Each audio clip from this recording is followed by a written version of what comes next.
What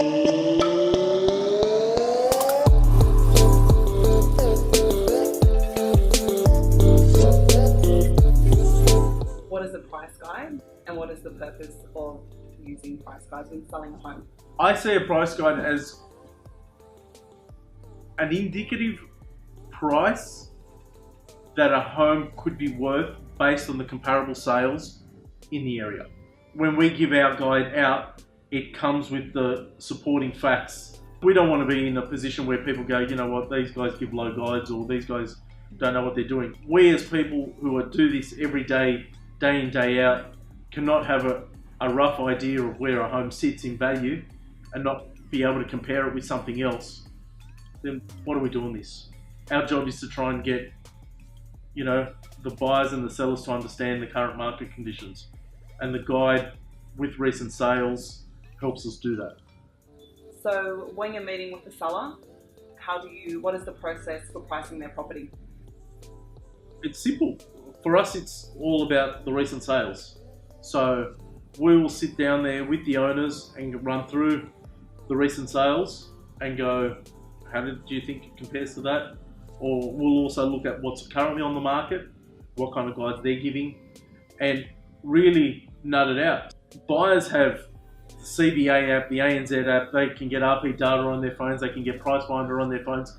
So we as an agent no longer control that information. So why try and hide? Because they can pull it up on an app and it tells them what the home is worth. There's no point in misleading anyone. Be honest and upfront, and the process of selling will dictate where the home sits.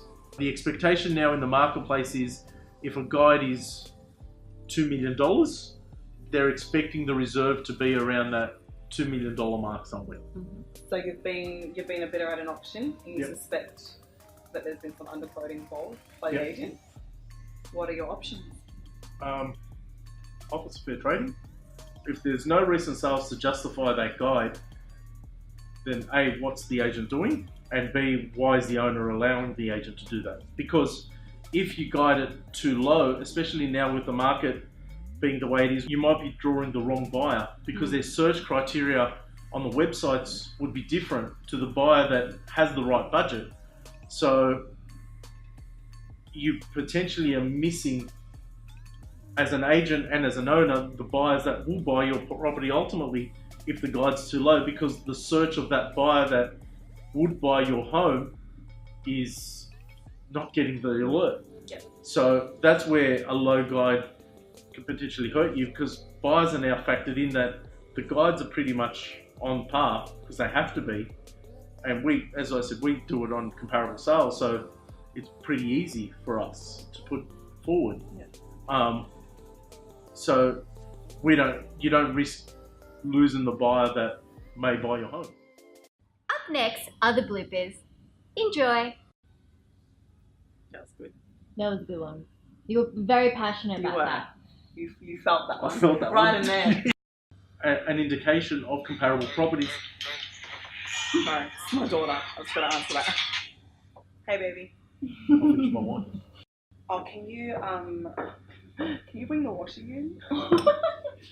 Yeah. Also, can you just unstack the top dishwasher?